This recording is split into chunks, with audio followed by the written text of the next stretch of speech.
And he walks with me and he talks with me and he tells me I am his own.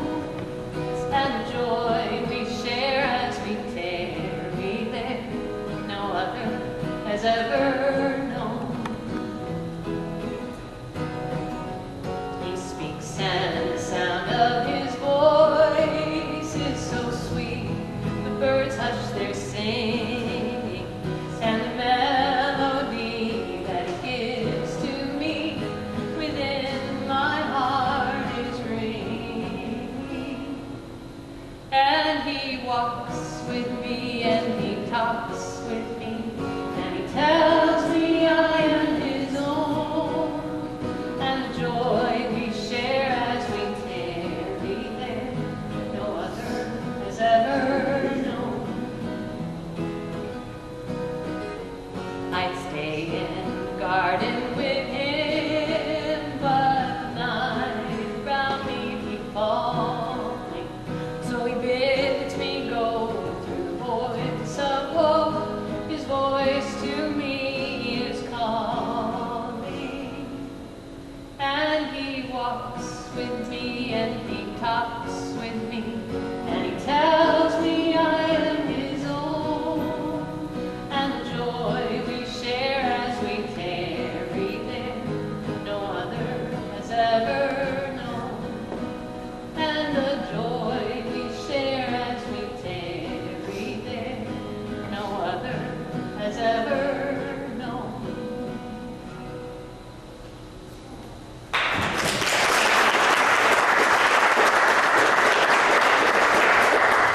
I'll come back and I'll play a few more songs for you later, okay? All right, rest easy.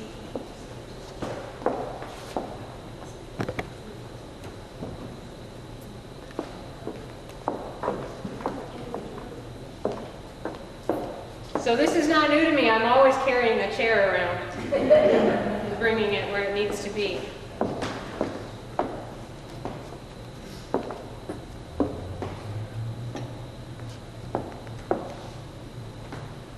Thanks everybody for coming tonight to the Power of Music, 12 Souls in Song. This is my journal. This is my wonderful, wonderful journal. My friend Michelle gave me this journal for Christmas in 2011. So my first entry in my journal, I think I'll read to you.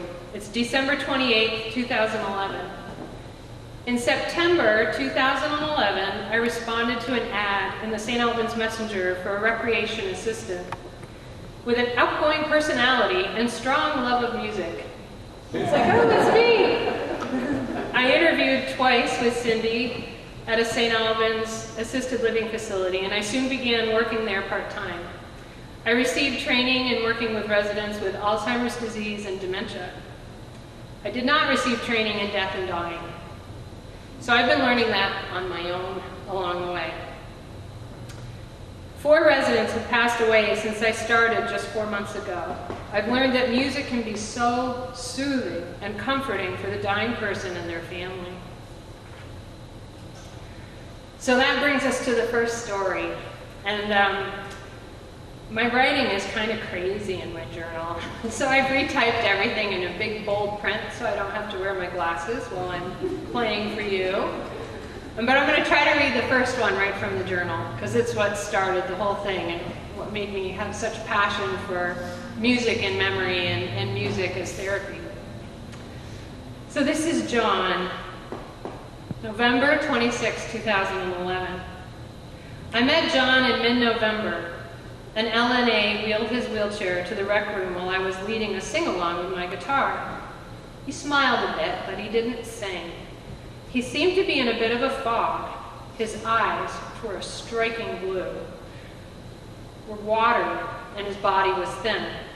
He didn't stay for the whole time.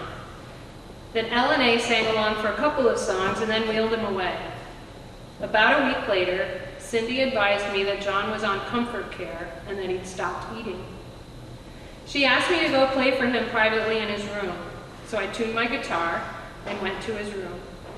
He sat alone in a recliner with his eyes shut, but by his posture I could tell he was awake. I decided to fingerpick my song Yellowfield, but not sing it. I said, "Hi, John, I'm going to play my guitar for you." As I was playing, a man came in the room. He looked a lot like John. When my song was done, he said, "Keep playing. I'm sure John loves it. It will make him happy. He's a musician, you know." I'm his brother, Patrick. I played another song, and then Patrick said, "Can you stay a few minutes more? I want to go get my brother, Eddie." I said, "Sure, I'll play some more." A few minutes later, Patrick returned with his brother. The three brothers looked very similar, with gray hair, blue eyes, and crow's feet in the right direction. Patrick asked if I knew any John Denver songs. I played Country Roads, and the brothers sang with me. John opened his eyes and smiled. His smile melted my heart. Patrick asked if I knew Annie's song. And I said, "Oh, I do know Annie's song," and it was one of the songs sung at my wedding 26 years ago. The brothers sang that one with me too. Eddie told me that he played the harmonica, and if I would come back, the next day he would bring it in and accompany me. He told me that John was a great singer and a violin player, that they were from Ireland. I told him I would brush up on some Irish songs and come back at 10 the next morning. That night, I went through my songs and Googled Irish songs on the internet and created a special songbook for the family. It included Country Roads, When Irish Eyes Are Smiling, Molly Malone, My Wild Irish Rose, Annie's Song, Red River Valley, and My Bonnie Lies Over the Ocean. I brought the songbook to John's room the next morning at 10 as promised. John was in his recliner with his eyes closed. Patrick and Eddie greeted me with a warm smile. They had a candle burning and a rosary wrapped in John's hand. I gave them each a copy of the songbook. Eddie played his harmonica. Patrick sang along and held John's hand. He said, "John, do you hear this wonderful music?" And John smiled. His eyes were glassy and he didn't speak, but you could tell he really enjoyed it. When we got to the Red River Valley, Patrick and Eddie said, "John, do you remember when our father took us to Dublin and we sang this song?" We sang it all together, and though John couldn't sing, he watched and he listened and silently cried. It made us all cry. Then Patrick said, "Do you know Bobby McGee?" I said, "Do I?" I had just played it the night before at the Blue Paddle Bistro. I said, "I'll sing it, Patrick, but kind of like Janis Joplin, I kind of belt it out. Is that okay?" Patrick said, "Oh yes, please do." And Eddie will play his harmonica. And so I started, "Buster flat in Baton Rouge, waiting for a train." Eddie sounded great on the harmonica. John woke right up and smiled. His eyes were so bright blue. He was tapping his feet to the music, and by the second verse, he had lifted his arms up and was smiling and waving his hands. I was in my glory, belting out the last verse, and Eddie was blowing the harp, and we got to the la-da-da-dee-da-da-das. And suddenly, many voices joined mine. John had been waving in people as they were walking by the room. Behind me were nurses, LNAs, and even the pastor. We all concluded Bobby McGee with a wonderful chorus. John was all smiles, and it was an amazing, unforgettable experience. The joy in that room was immeasurable despite the looming death. I said I would be back the next day, and they said they'd be back, and Eddie was going to bring his other harmonicas. The next day, Patrick's wife Mary was there. Patrick and Eddie were there too. Patrick told me they had a sister, Rita, so I played Love at the Five and Dime for them. John was much more still this day. Eddie and Patrick smiled and chuckled at the song. Some of it seemed to ring true for their sister, Rita. Patrick woke John a couple of times and got a smile from his brother. He sang all the songs in my songbook. I hugged them all and said I'd be back the next day. The next day when I arrived, John's wife, Mary Rose, was there. She hugged me and thanked me for all the music I had been playing the last few days. She told me how much music meant to John and how he loved to sing and play his violin. I told Mary Rose that I played violin too, but was out of practice. Mary Rose joined me and we sang all of the songs in the songbook. And John was in his recliner, but he never made motion that he could hear us or was enjoying the music. He was calm and quiet though. This was the day before Thanksgiving. I told Mary Rose that I was scheduled to be off for work for the long holiday weekend, but to call me any time if she thought I could be of help. I gave her my home phone number and hugged her and John. On Saturday, November 26, Mary Rose called and told me that John had gone to sit by his Father in heaven at 4 a.m. She told me there would be a service in Alberg and she wanted me to come. I made it up for the reception. I was so moved by the love and support of John's wife and his brothers and his family. It's what we should all strive for. I've been playing my violin a bit more since John entered and exited my life, and even trying to teach myself to fiddle. I will never forget John or what he and his family taught me about dying well. Carol Jones, January 15th, 2012.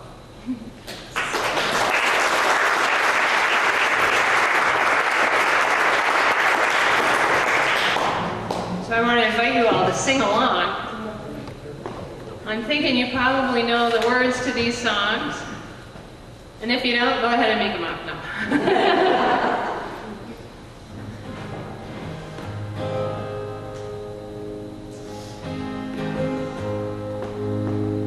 From this valley they say you are rolling. We will miss your bright eyes and sweet smile. For they say you are taking the sunshine that has brightened our pathway wide. Come and sit by my side if you love me. Do not hasten to bid me adieu. Just remember the Red River Valley and the cowboy who loved you so true. As you go to your home by the ocean, may you never forget those sweet hours that we spent in the Red River Valley and the love we exchanged mid flowers. Come and sit by my side if you love me. Do not hasten to bid me adieu. Just remember the Red River Valley and the cowboy who loved you so true. Just remember the Red River Valley and the cowboy who loved you so true. Thank you.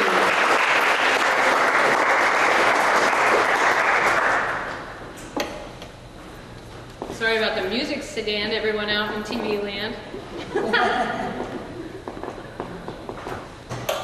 All right, John, here we go. Sing along up in heaven.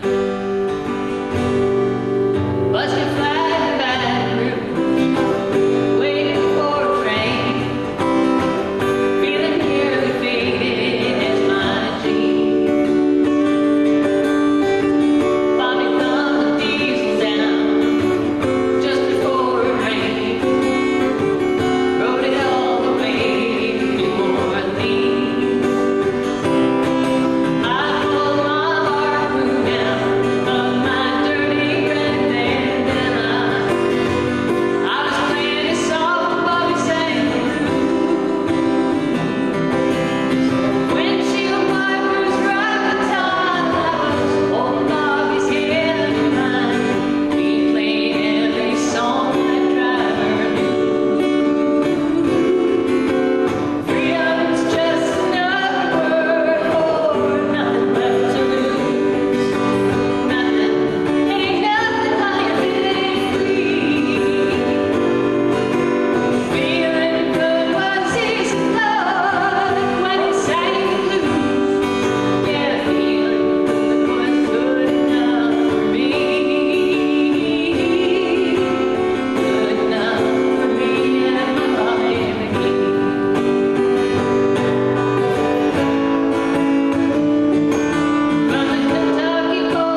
Is this loud enough? I'm kind of far away from the microphone. I want to make sure folks can hear me. Turn it up. You have to. I can do that.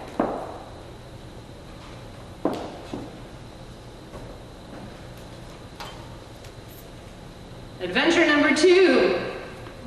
Double D. Double D Dawn. D-O-N. Spring of 2012. Don and I hit it off right away. He had been a long-distance trucker, and he liked to talk about cars. His favorite singer was George Jones. He always would ask me about my shows. He was very close to his brother and his brother's wife. They lived in Derby, and Don had lived with them for a while between his strokes. Don trucked long hauls all the way from Maine to California and back. I told him I once wanted to be a trucker, and he told me, good thing I didn't, because I would have been too lonely. Don always dressed nice and liked to wear sunglasses. He was very friendly with everybody. He had an army folding stool that he always invited me to sit on when I played for him. His brother died unexpectedly in early 2012. He left Don his gold watch. I think Don lost the will to live after his brother died. He worried about his sister-in-law being alone. The day after Double D passed away, I had a show with my drummer, Gary, at 51 Main in Middlebury. I was really down. Right after we got set up, it started to rain as the sun was setting. A beautiful double rainbow appeared out the rear window of the restaurant. I was sure it was Double D sending me a sign. I dedicated my show to him and played his favorites. He stopped loving her today, 18 wheels and a dozen roses, eastbound and down, ring of fire, and walking after midnight. I took pictures of Middlebury that evening for another resident, Walter, who grew up in Middlebury.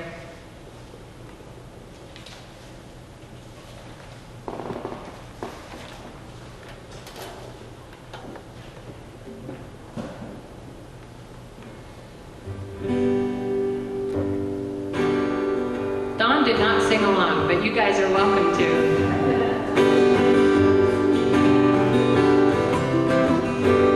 He stopped loving her today.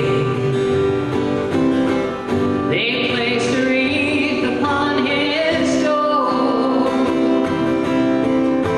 Soon they'll carry him away.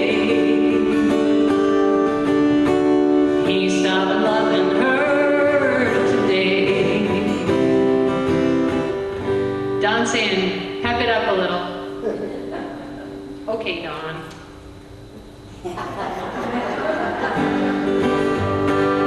Eastbound down, loaded up and trucking. We're gonna do what they say can't be done.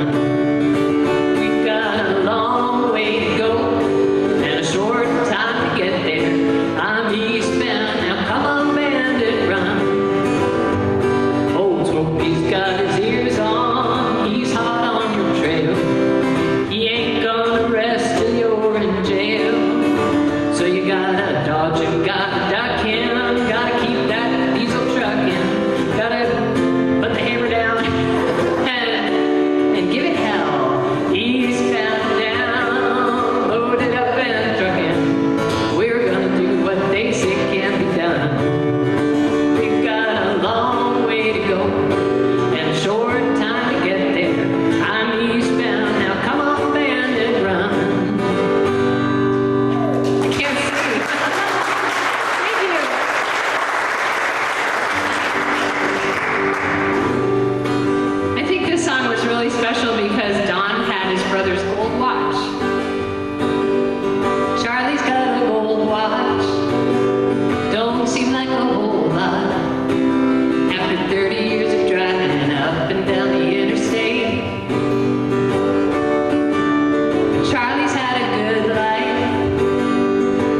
Soul number 3, my dear Walter, spring 2012. White hair and blue eyes and a happy smile. Much taller when he stood up than expected. He would have been a great father or grandfather, but he and his wife had never had children. He used to say to me every day, my mother was 20 and my father was 50 when they got married. And then he would smile, and then he would think, and then I would play for him. Walter was a World War II veteran. He'd been wounded on D-Day at Normandy and received a Purple Heart.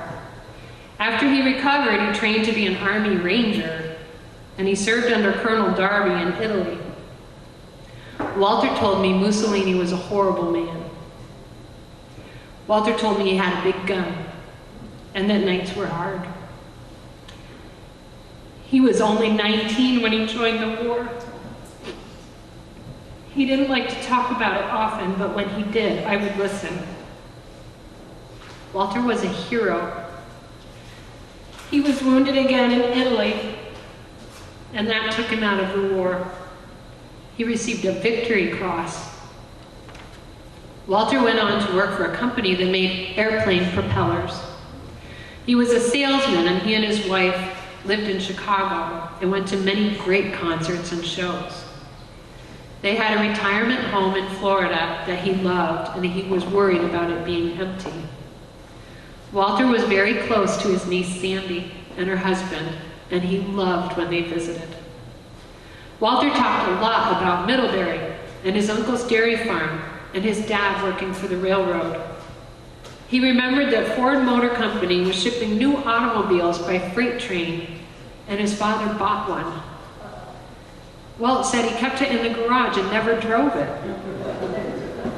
He told me the town hall in Middlebury used to host great concerts and dances that he really enjoyed. I had a show in Middlebury a couple of weeks ago, and I walked around town and took a lot of pictures. Walter enjoyed looking at them with me. He loved my songs, and he would let me play all day if I had the time. I will miss Walt every day. The last time I played for him while he was sitting up and coherent was Monday, June 4th, and I played a song I had just figured out on the guitar, Crazy by Willie Nelson, as sung by Patsy Cline. He mouthed the words at the beginning, and that was a first, and the last, but I'm so glad he loved that song. Sandy told me that he liked Patsy Cline. She called today and asked me to sing at his wake. The last 2 days of his life, Sandy was at his side. She told me Walt had taught her a song called Red Wing a long time ago. She said that Walter's grandfather had taught it to him and that he was a fiddle player.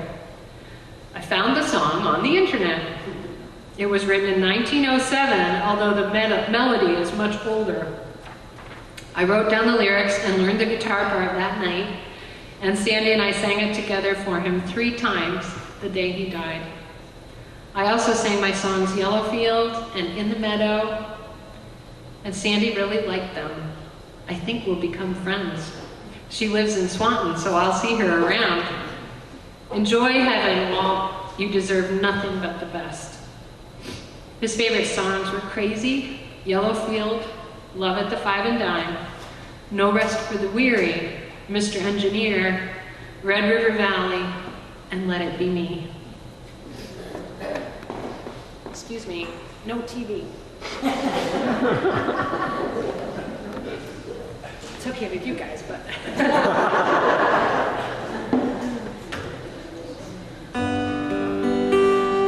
Crazy, crazy for feeling so lonely.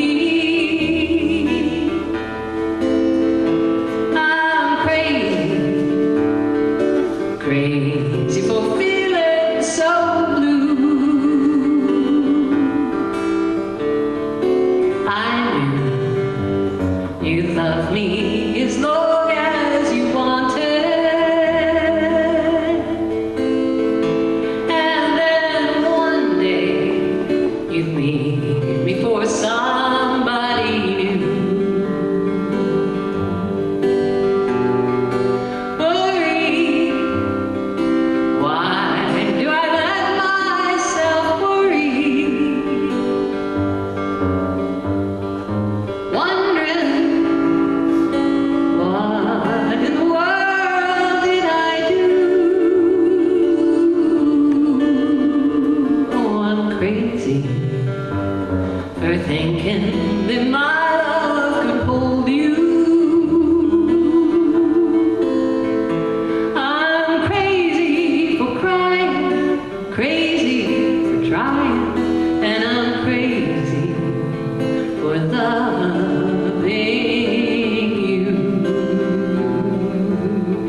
spring chicken. Oh, there it is. Adventure number 4, Vince, summer of 2012. Vince was such a nice man to me. He told me music was everything to him now, and if it weren't for music, he'd rather be dead. He was from Richford, and he told me he used to play harmonica at many country dances. We got him a harmonica for Christmas 2011, and he played Turkey in the Straw. He played it with me, and he taught me Little Brown Jug. He taught me lyrics to lots of country folk songs like Goodnight Irene, 3 o'clock in the morning, The Shade of the Old Apple Tree, and others. He loved to come to our country music sing-alongs and to rhythm group.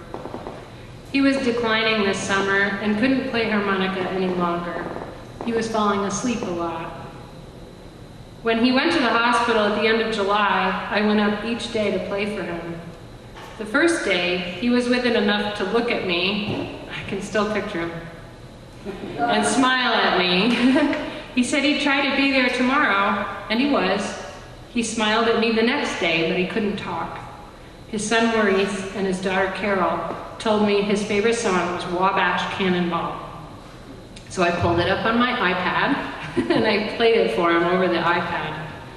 I recall he liked Ma Bell Carter, Johnny Cash, Buck Owens, Roy Clark, and String Bean. Over the weekend, I learned Wabash Cannonball to play for him. I called Northwest Medical Center before I went to play for him on Monday. They said he was still there. But when I got there, housekeeping was cleaning his room. I asked, "Did Vince get moved?" And she said, "No, he passed." I cried all the way as I carried my guitar to my car. I will miss his smiley face every day at work along the bay. I love you, Vince.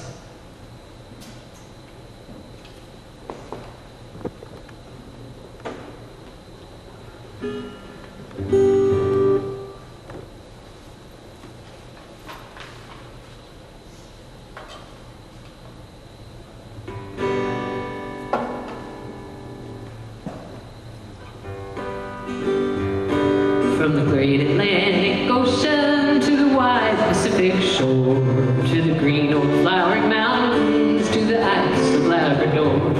She's long and tall and handsome and known quite well to all. She's the modern combination called the Wabash Cannonball.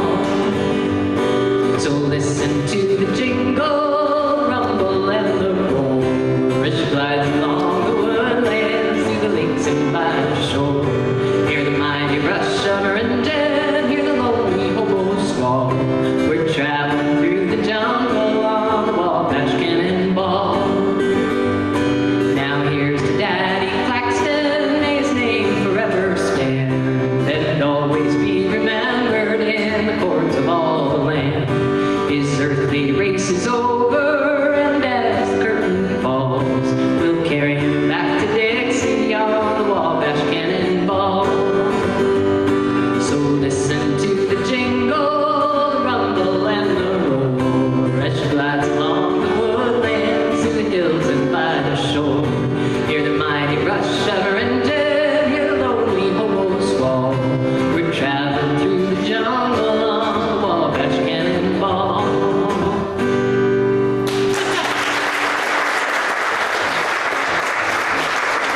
Thank you. Mr. White, did you bring your harmonica? Awesome. Well, this is an A song, and if you know it, sing along. It's called Turkey in the Straw. So when I say turkey in the straw, you go turkey in the hay or turkey in the straw. Andrea will lead you over there. Or you can just make some kind of a sound. Sometimes I go doo-doo-ba-da or whatever. So just have fun with it.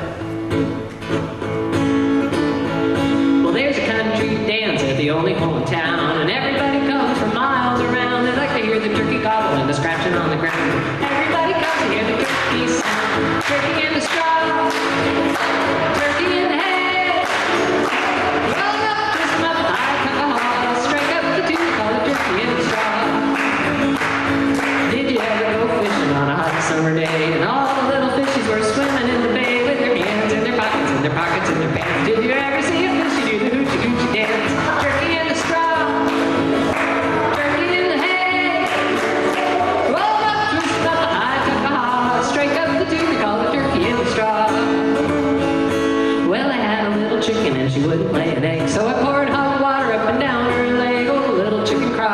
little chicken baked, and the darn old chicken laid a hard-boiled egg. Turkey in the straw, turkey in the hay. Roll up, twist 'em up high, took a haw, strike up the tune, they call it turkey in the straw. Okay, this last one, my grandma Bar taught me. Well, I ran around the corner, and I ran around the block, and I ran right into a pastry shop, and I picked up a donut, and I shook off the grease, and I handed the waitress a 5-cent piece. Well, she looked at the nickel, and she looked at me, and she said, "Hey, missy, can't you plainly see there's a hole in the nickel, there's a hole right through?" I said, "There's a hole in the donut, too. Thanks for the donut, so long." Thank you.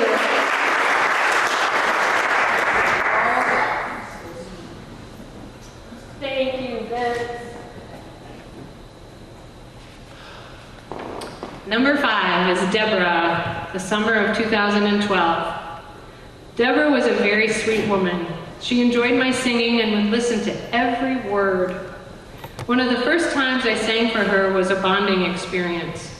She and her roommate Bernice wanted to hear hymns, so I started to sing "How Great Thou Art." All of a sudden, I remembered singing it for another resident, Helen, who had passed away recently, and tears started rolling down my cheeks. My voice was getting all choked up, and I apologized. Deborah and Bernice were so sweet and motherly to me. It's hard to think they are both gone. My favorite song to sing to Deborah was "Sunshine on My Shoulders" by John Denver, because she loved the sun. She would go outside and sit in the sun all day if it was a beautiful day. She also liked my song "Hummingbird," but her favorite song was Furlong Huskies' "On the Wings of a Dove." I miss you, Deborah. I'm sure you are on the wings of a dove. But I'm singing "Sunshine on My Shoulders," because that's the one that makes me think of her so much. Gotta find my gizmo. There it is. Oh, sing along if you know this one. It's such a pretty song.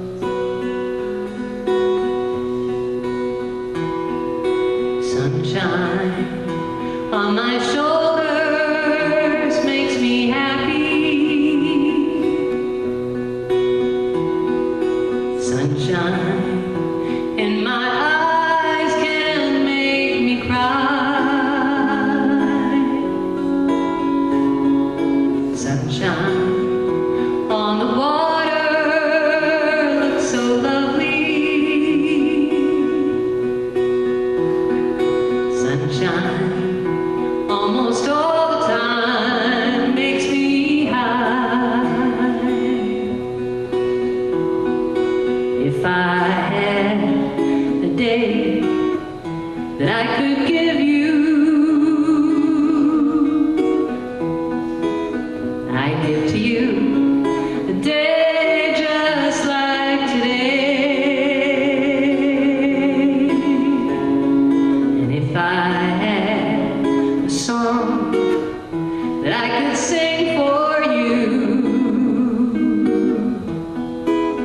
I'd sing a song to make you feel this way.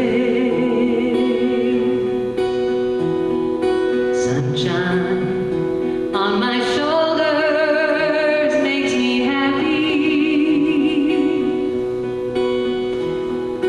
Sunshine in my eyes can make me cry. Sunshine on the water looks so lovely. Sunshine almost all the time makes me high. If I had a tale that I could tell you, I'd tell a tale sure to make you smile. And if I had a wish that I could wish for you, I'd make a wish for sunshine all the while.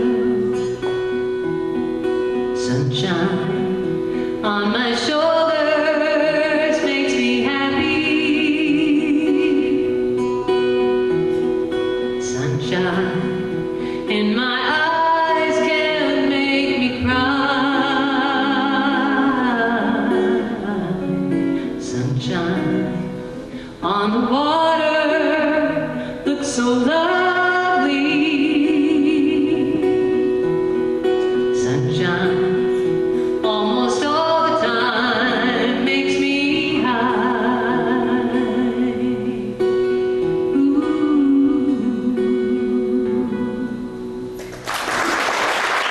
Thank you.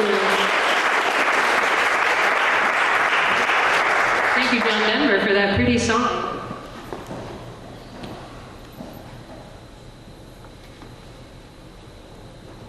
Number 6 is Andrew, fall of 2013. Andrew was a great guy. One of the first I met when I started singing at Sunnyview. Do you like to sing? No, I can't sing. Can you sing Happy Birthday? I guess so. Then you can sing. He learned to love singing with me. All the classics like Oh Susanna, I've Been Working on the Railroad, Red River Valley, Home on the Range. He really liked Rosemary Clooney. I would pull up vintage footage of her crooning on YouTube through my iPad for him. He loved to talk about food. He liked to cook and had been a mess sergeant in the army. He liked to talk about Poland and about Polish cooking. His daughter kept a bird feeder for him outside his window. A hummingbird frequented the feeder when I would visit. I told Andrew, we should write a song about your hummingbird. And he said, that's your department. So I did. His daughter moved him to another assisted living facility in the early summer of 2013. I've missed him. He passed away in the fall. Rest in peace, Andrew.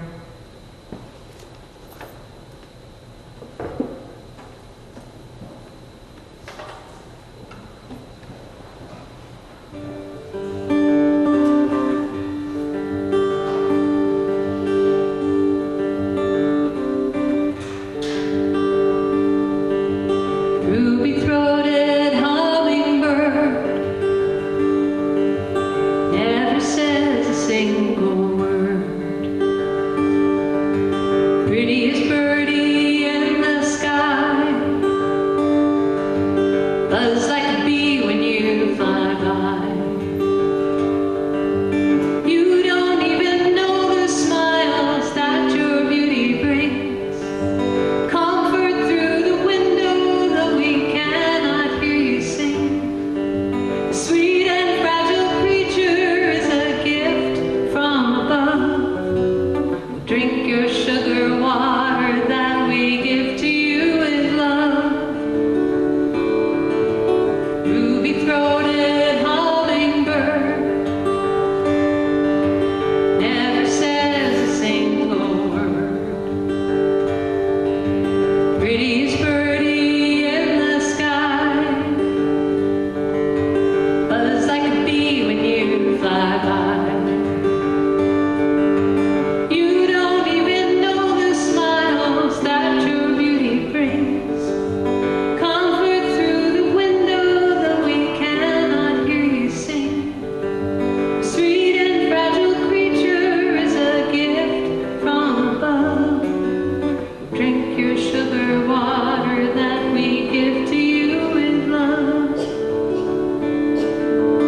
Ruby-throated hummingbird never says a single word. Prettiest birdie in the sky, buzz like a bee when you fly by.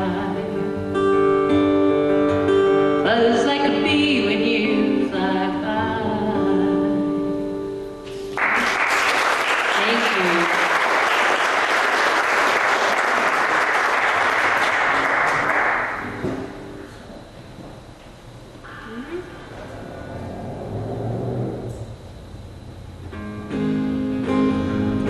Please feel free to sing along. I've been working on the railroad all the livelong day.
City. That song gets sung a lot around here.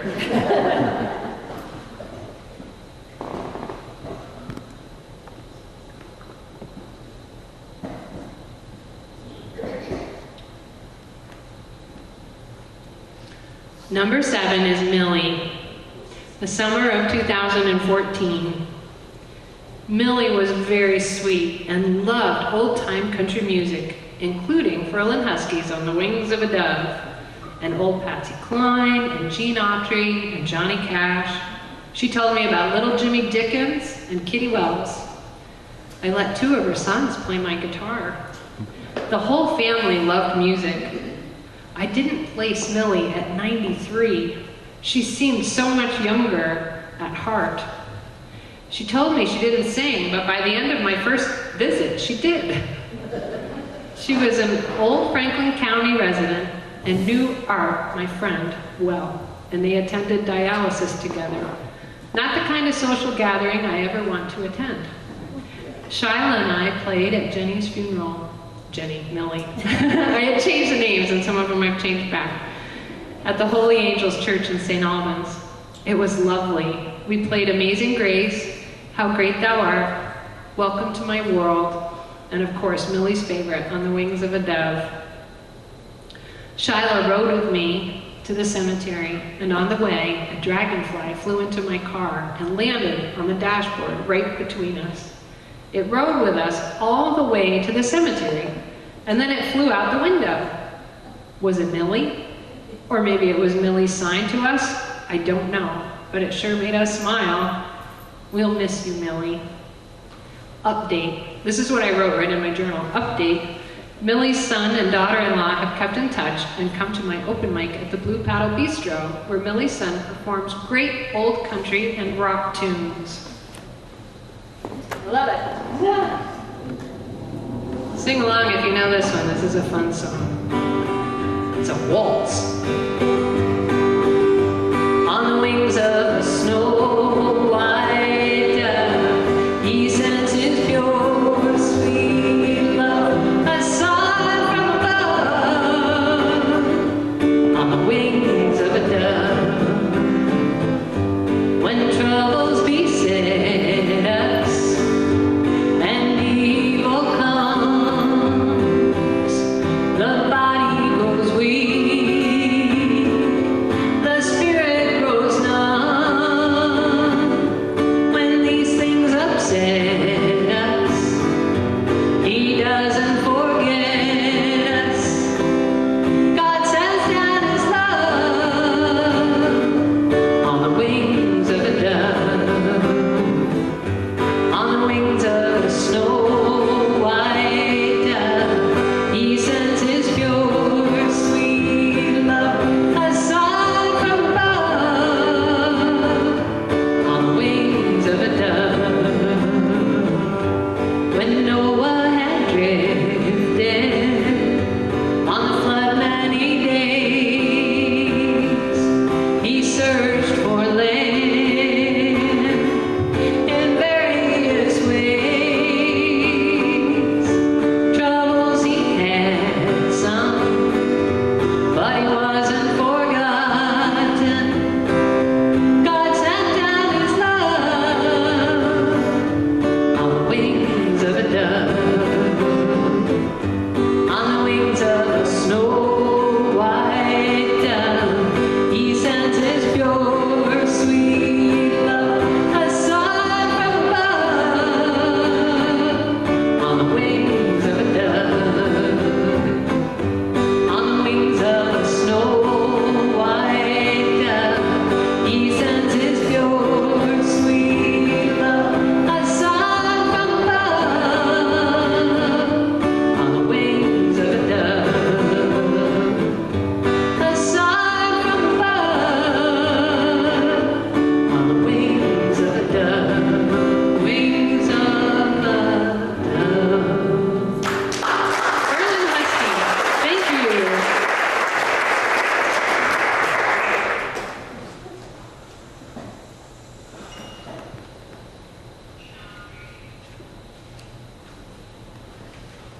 Adventure number 8, Dora and Lily. the summer of 2014 and the fall of 2015. Dora had brain cancer. At first she shared a room with Shirley. Then Shirley went home, and Dora was alone in the room. The room was the last room on the east side of the center wing, next to the door of the dementia unit. The door would power lock shut with a bang that disturbed her.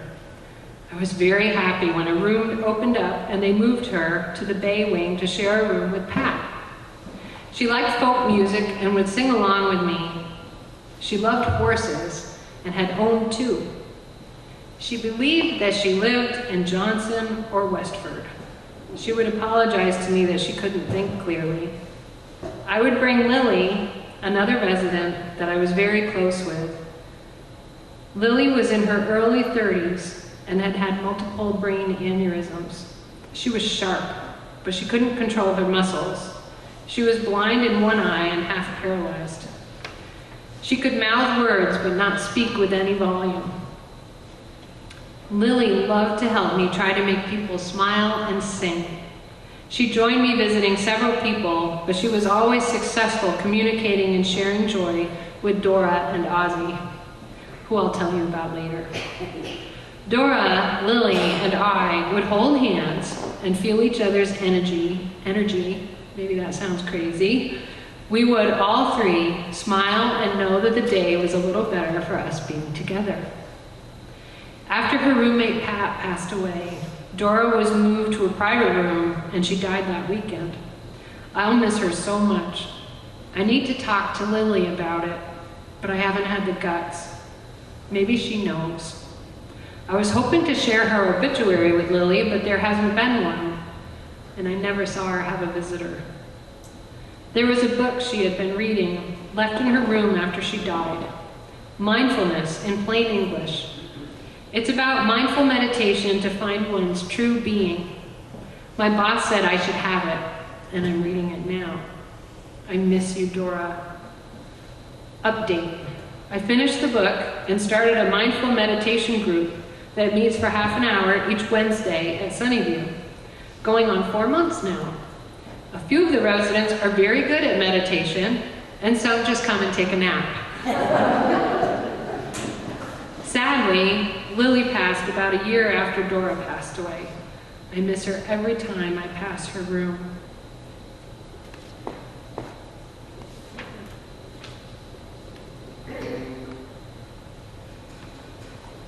If anyone knows this song, do sing along with me.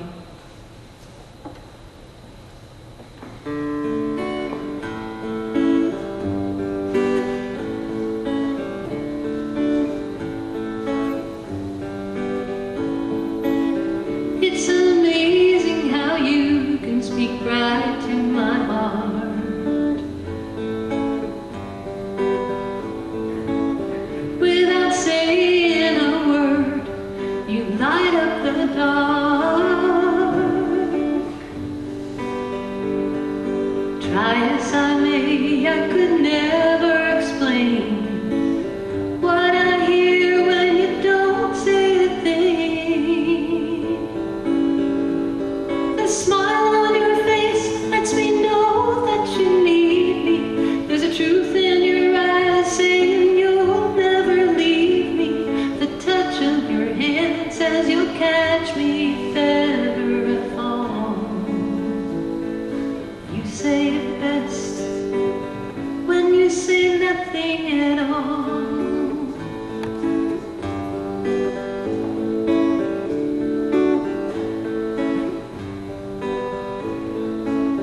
All day long I can hear people talking out loud, but when you hold me near, you drown out the crowd. Old Mr. Webster could never define what's being said between your heart and mine. The smile on your face lets me know that you need me. There's a truth in your eyes saying you'll never leave me. The touch of your hand says you'll catch me You say it best when you say nothing at all. Nothing at all.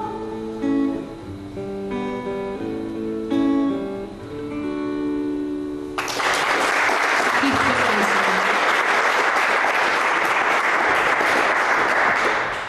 Thank you.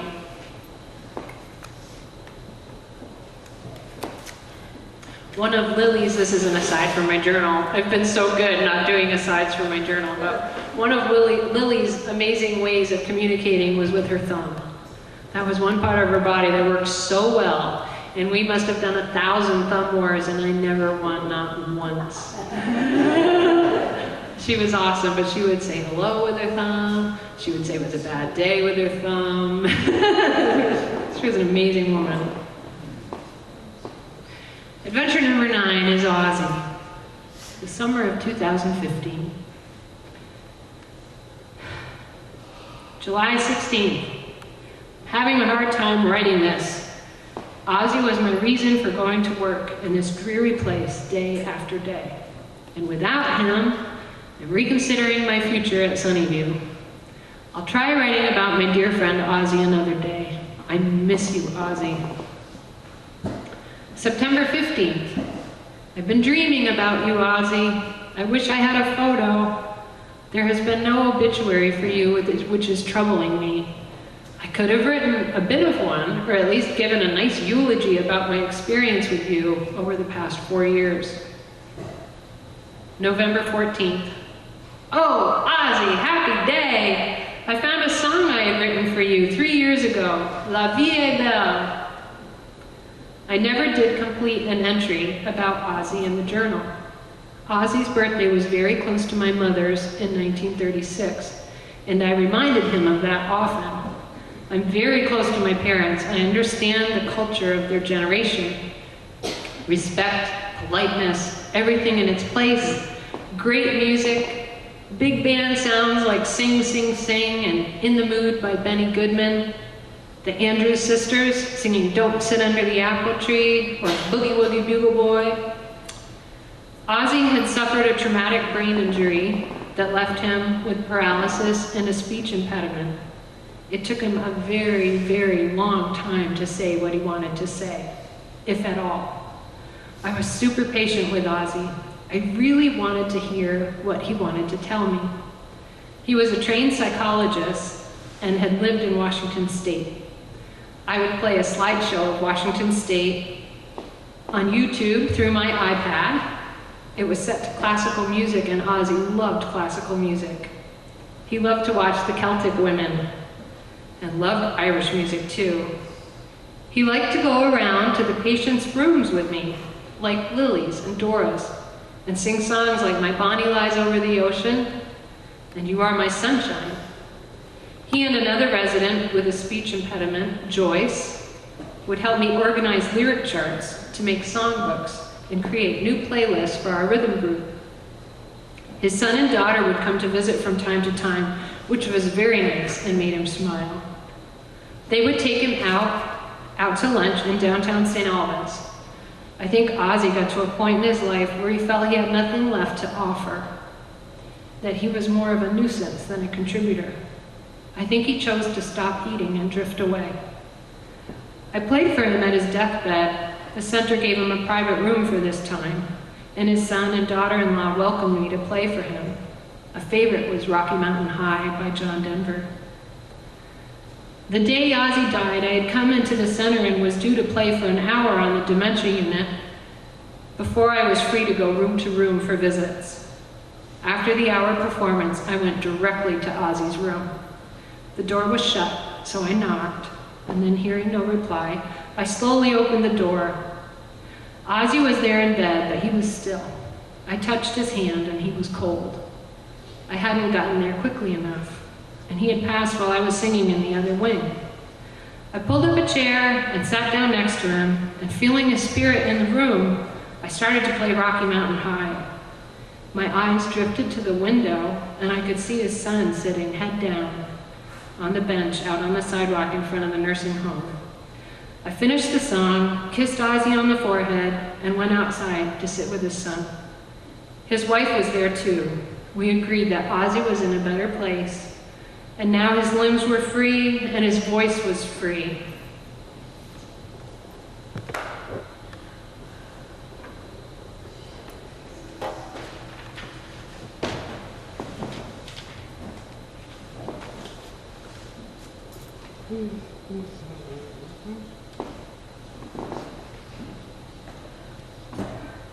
All right, sing along if you know it. I bet my brother knows this one.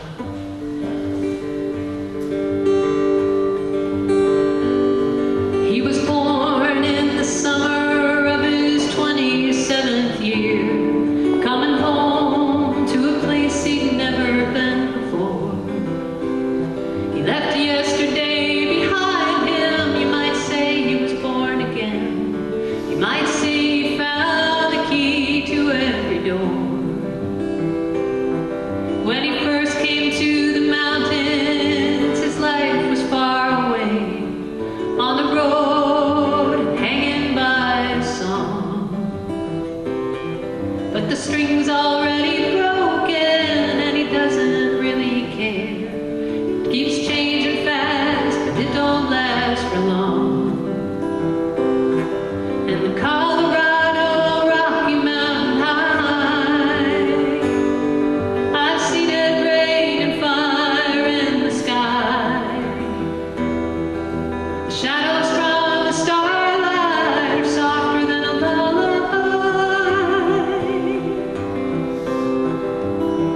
Rocky Mountain High, Colorado.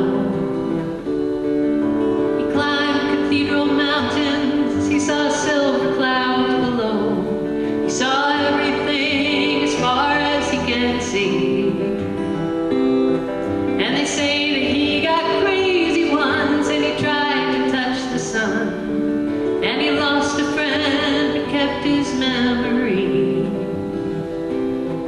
Now he walks in quiet solitude, the forest and the streams, seeking grace in every step he takes.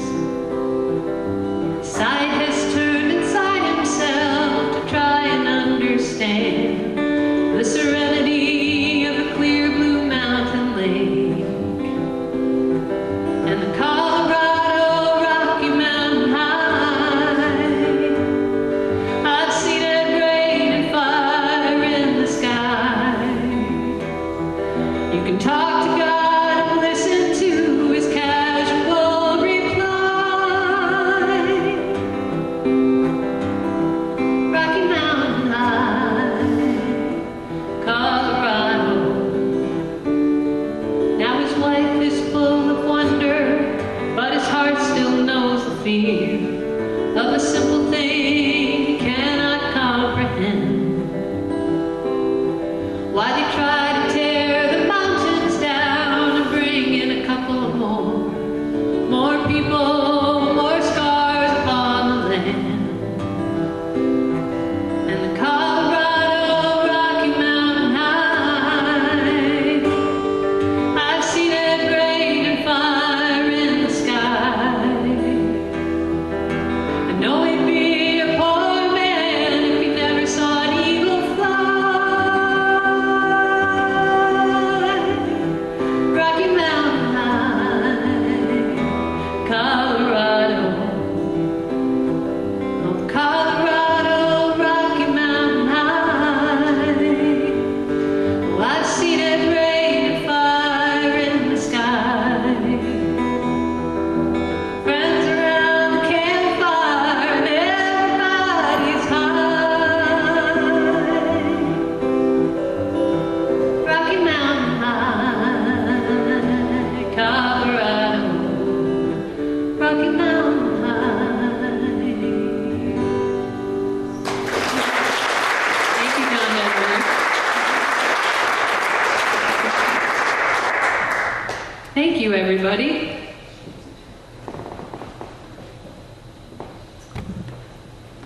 Adventure number 10. Is everybody okay, or do you need a break? You good? Okay. It's hard to stop in the middle of this. You just kind of gotta plow through. Adventure number 10, Jim. Summer of 2015. Our cows got out last night, Jim. And the first thing I thought of was to tell you all about it this morning, but you're not here anymore. My first friend at Sunnyview since my first day on the job. They told me that you had never left your room and that you didn't socialize. That was baloney. That's not exactly what I wrote, but anyway, that was baloney. No one had the time to get to know you or to listen to your stories. You had an amazing memory. I tell you stories about my family and mishaps on the farm and Mark's latest project, and you would ask me questions weeks later about the incidents and remember more than me. I recall your frustration that you couldn't hear your roommate, Earl, when he spoke. I know you two would have been able to chat for hours if you could hear better and he could talk louder. You were both from Alberg, too. You always told me I should be home taking care of Mark and helping him on the farm. Maybe you were right, as my heart is breaking as all my dear friends die and Mark doesn't like me being sad so much. It's tough. You've all grown to be my dear friends and you're all dying one by one. I think about your roommate. Who would visit him if I didn't? We love to sing together and watch old clips of Johnny and June. I'll keep what you said in mind, Jim. And I'll keep an eye on your wife now that you're gone. We are good friends.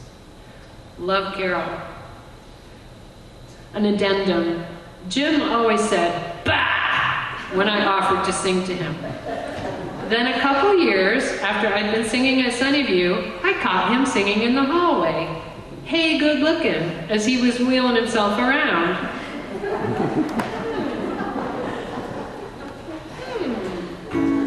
Hey, you good looking, what you got cooking?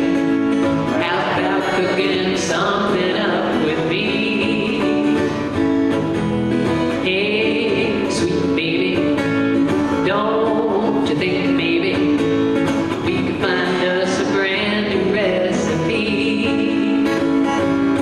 I got a hot rod board and a $2 bill, and I'm spot right over the soda pop and the dance free. So if you wanna have fun, come on with me.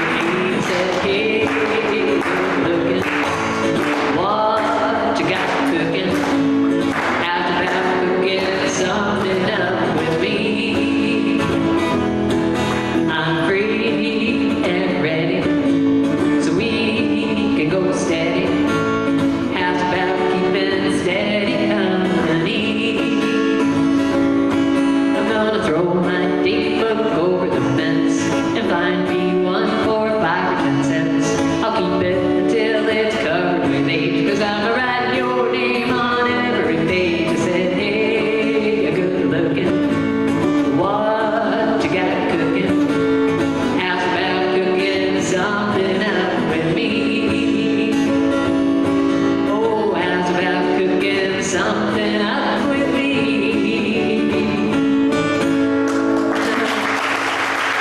For my friend, the old curmudgeon.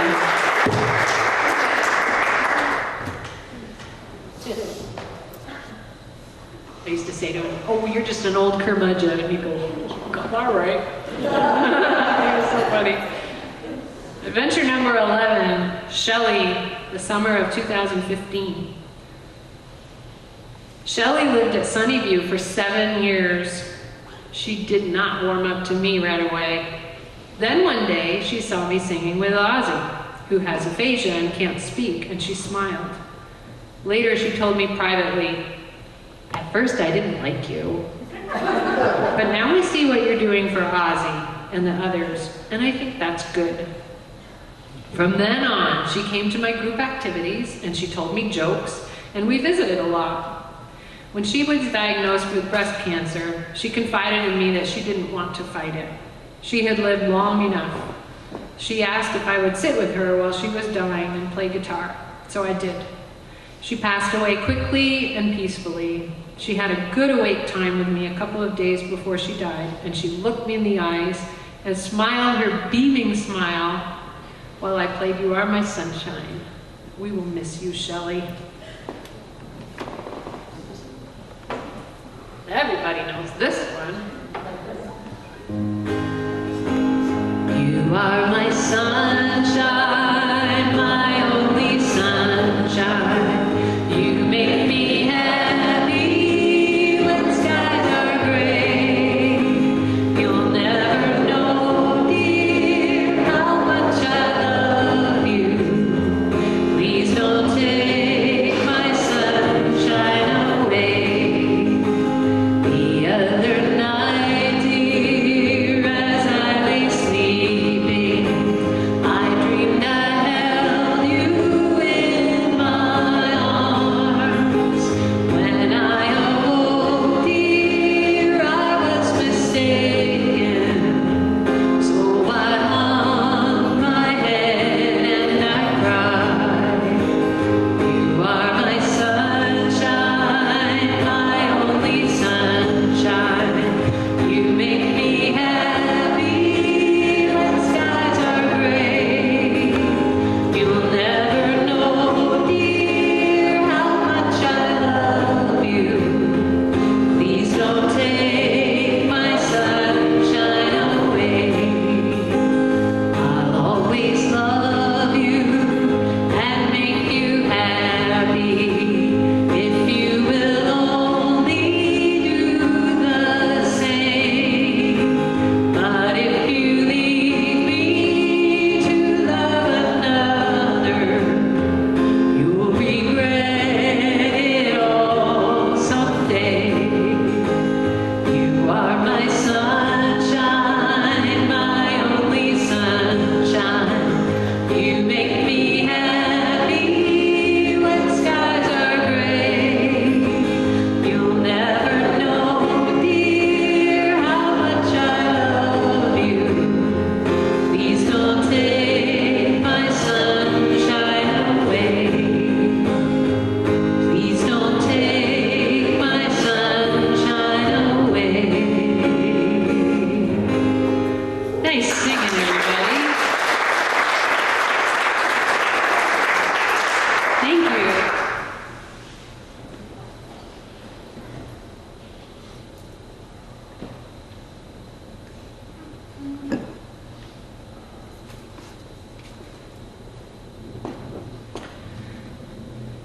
Adventure number 12, Charlotte. Charlotte. Winter of 2017. Charlotte lived at the Converse home. She was 94 when I met her, and she passed last month at 97.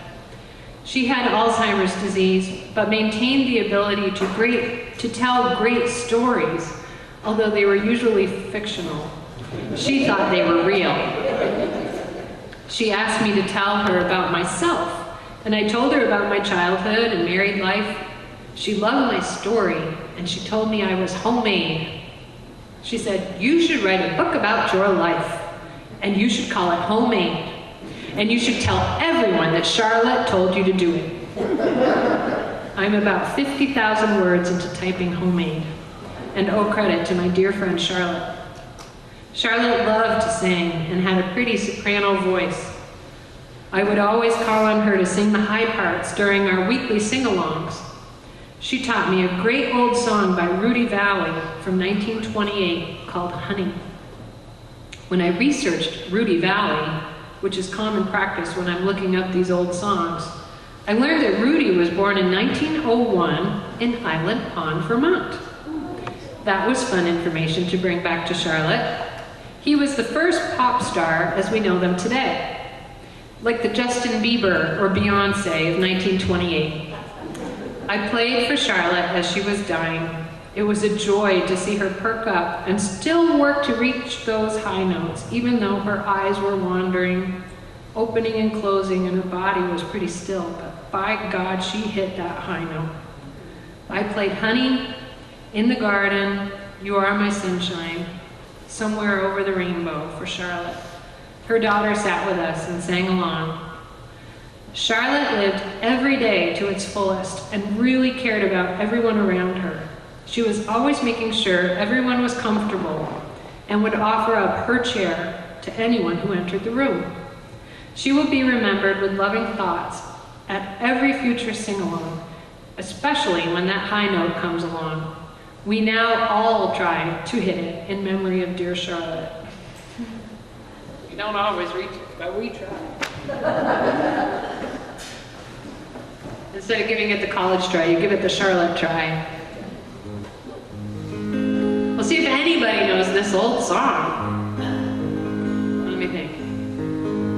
Seen in the June light, but in the moonlight gray, romance may bloom on a bench with just room for two.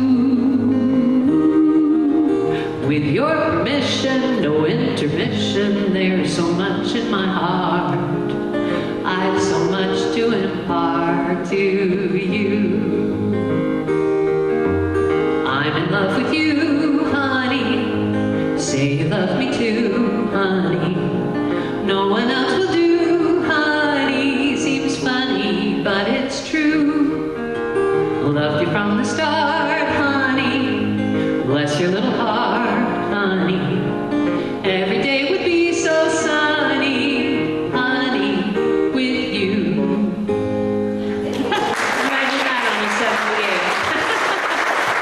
Thank you.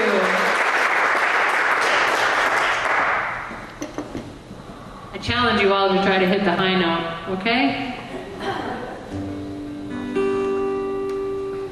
Somewhere over the rainbow, way up high, there's a land that I've heard of once in a lullaby. Somewhere over the rainbow, skies are blue, and the dreams that you dare to dream really do come true. Someday I'll wish upon a star and wake up where the clouds are far behind me, where troubles melt like lemon drops away above the chimney tops. That's where you'll find me. Somewhere over the rainbow, bluebirds fly, birds fly over the rainbow. Why then, oh, why can't I? If happy little bluebirds fly beyond the rainbow, why, oh, why can't I?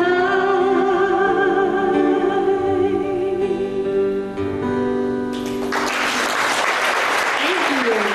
I can hear you. It's so pretty.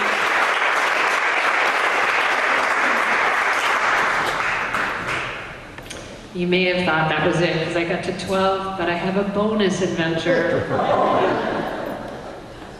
I couldn't not write this story because this man came into my life when I was already done kind of writing in my journal, and I already had a vision for this show. And he told me how important what I was doing was and told me not to give up. Don't quit. Keep going. You're very important. So bonus adventure, Art. Summer of 2015. Art was the first person to tell me they were ready to die. He could have continued his 3 times per week dialysis, but life wasn't fun anymore, and he wanted to go meet the man upstairs, assuming that's where I'm going. He asked me to be part of his mass. He didn't care what I did, sing, dance, or tell a story or a joke. I told him I'd prefer to sing. I know 3 of his kids, Larry, Diane, and Judy, who visited often. Art told me many stories over the 2 times that he stayed at Sunnyview. He loved his wife Margaret and was eager to see her again before he died. And he did. He left the nursing home on Friday afternoon. I played Hank Williams' Hey Good Lookin' right before his daughter Judy took him home. His kids brought Margaret down from the nursing home where she was living in northern Vermont to their farm, and he said goodbye. He died just 15 minutes after she left. One time I played How Great Thou Art for him, and I said, "Hey, Art, maybe God wrote this song for you." And he said, "You're just figuring that out?" We had a good laugh. He adored his wife and kids and his draft horses, Dexter and Dan. He purchased 1,000 acres of land with his cousins in the 40s for just $2,000. They paid it off with timber from the land. He was proud of all he had done and wanted to share it. I wonder what he did. Rest in peace, Art. You were one cool dude, and I will miss you. More about Art. Art said that he had had a hard childhood. He said he and his 2 siblings and parents came from England. Shortly after they arrived, his mother passed away. His dad couldn't work and take care of the kids, so they took in a woman to take care of the family. They fell in love, but they never married. I believe that they had at least one child together, and that was against the law. So one day, Art's dad said, "I'm going to jail, so you're going to be taken care of by the state." I think Art was 16 at the time. Art said, "No way," and got a job on a neighbor's farm for board and $2 a day. No, $2 a week. And he continued school. The first day he worked, he overslept for school, so he went to the general store and bought an alarm clock and a change of clothes. He paid the store owner back directly and never went in the store again. After a few years of saving money, 2 of his cousins approached him about buying the 1,000 acres of land, as I previously described. Art, your service today was very special. The stories, the prayers, the music, and the release of the white doves. I chose to sing Red River Valley and You Are My Sunshine, and Margaret sang along. Art told me, "Don't stop doing what you're doing. Some of these people have no one, and you make them happy."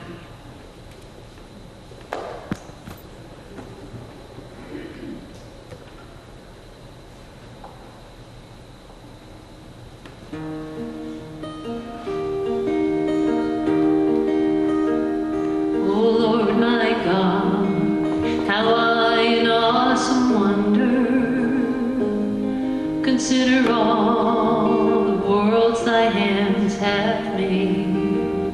I see the stars, I hear the roaring thunder, thy power throughout the universe displayed.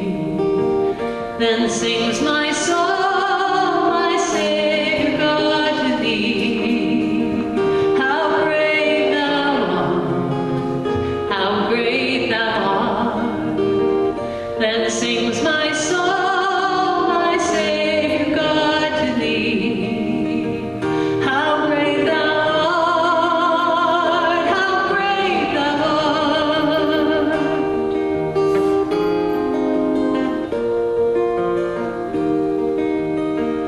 When through the woods and forest glades I wander and hear the birds sing sweetly in the trees, as I look down from lofty mountain grandeur and hear the brook and feel the gentle breeze, then sings my soul, my Savior God, to thee.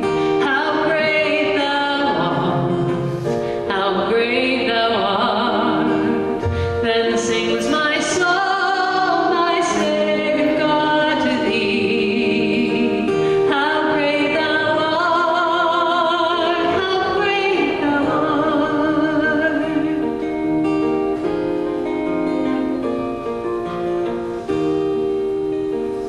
When Christ shall come with shouts of acclamation and take me home, when joy shall fill my heart, then I shall bow in humble adoration and then proclaim, my God, how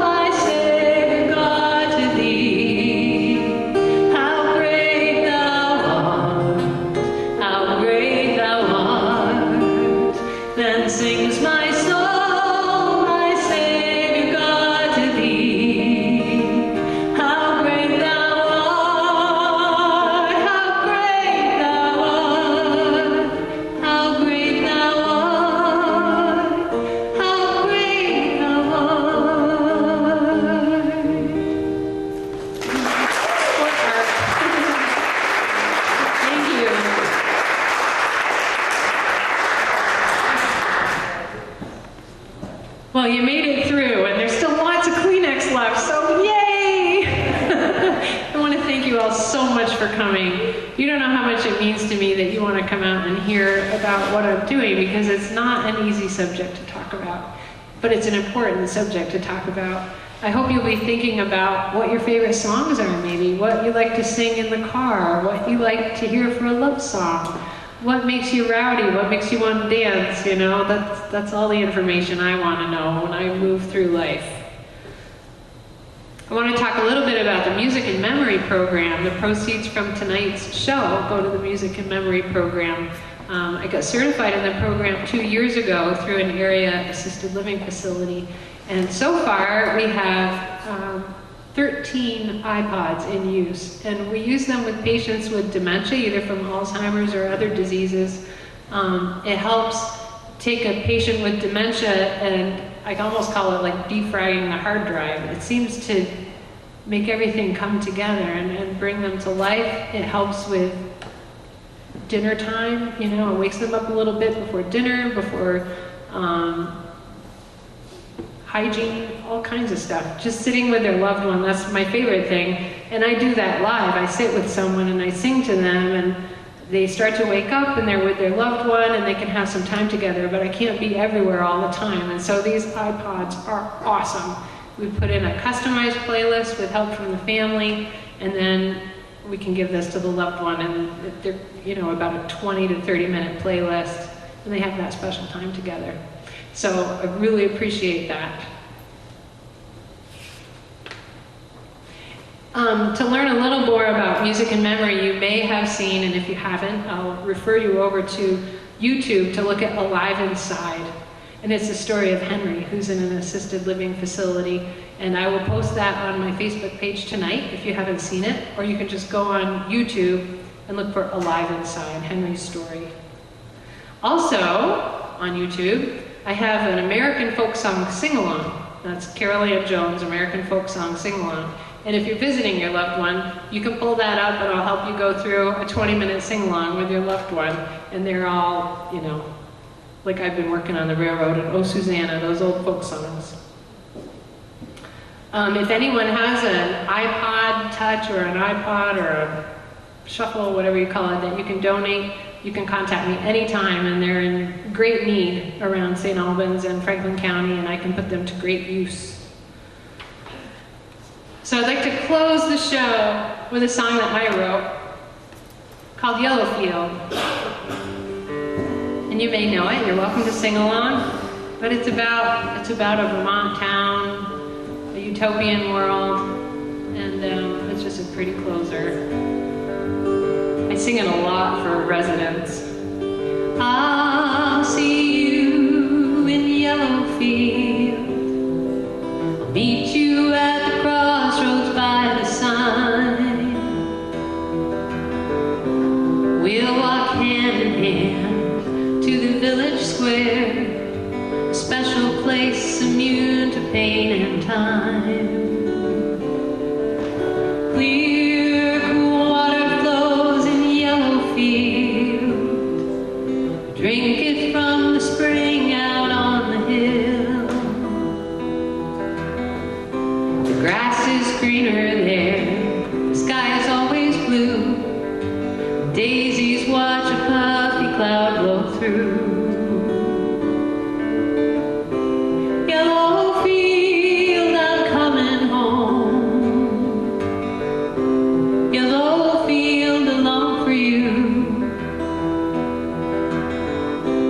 Yellowfield, take me back. I've wandered far too far away from you. No one goes hungry in Yellowfield.